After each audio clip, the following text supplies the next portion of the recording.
Why was Abraham willing to sacrifice his son Isaac?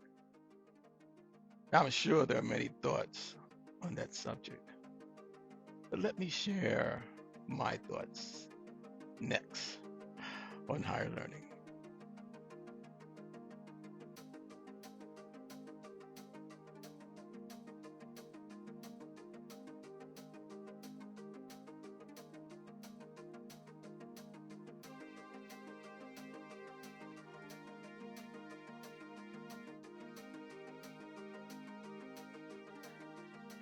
I believe many of you know the story of Abraham and Isaac.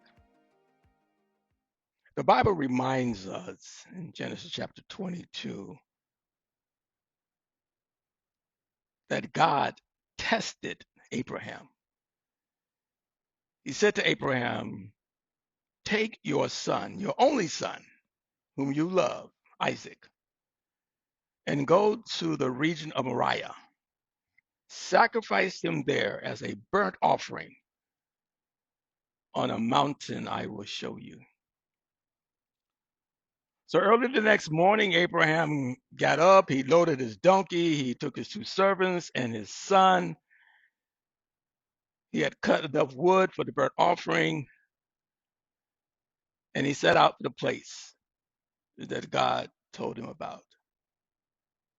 On the third day, he looked up and he saw the place in the distance.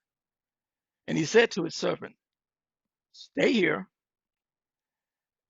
with the donkey while the boy and I go over. We will worship and we will come back to you." So as they're going along, Isaac asks the question, "The fire and the wood are here, but where is the lamb for the burnt offering?"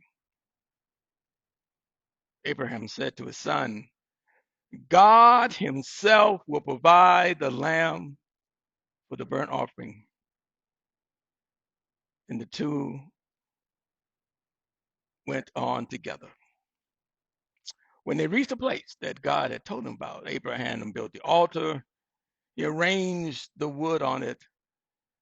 He bound his son and laid him on the altar on top of the wood.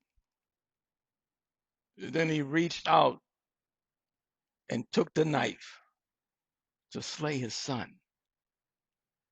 But the angel of the Lord called out to him, "Abraham, Abraham, do not lay a hand on the boy. Do not do anything to him. Now I know that you fear God, because you have not withheld from me your son, your only son." So why was Abraham willing to sacrifice his son? I believe the answer is found in Hebrew chapter 11. The Bible says, by faith, when God tested him, offered Isaac as a sacrifice, he who had embraced the promises was about to sacrifice his son, his only son.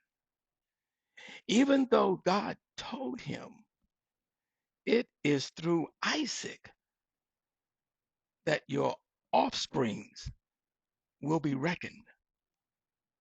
You see, Abraham reasoned that God could even raise the dead. So, in a manner of speaking, he did receive Isaac back from the dead.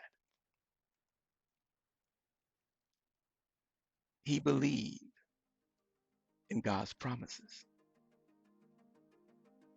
And whatever God has promised you, I need you to listen.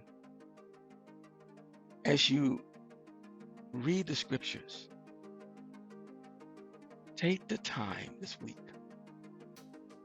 And notice all of the promises that God has made to us. And I need for you to believe every last one of them. Why? Because God will always keep his promises. My brothers and sisters,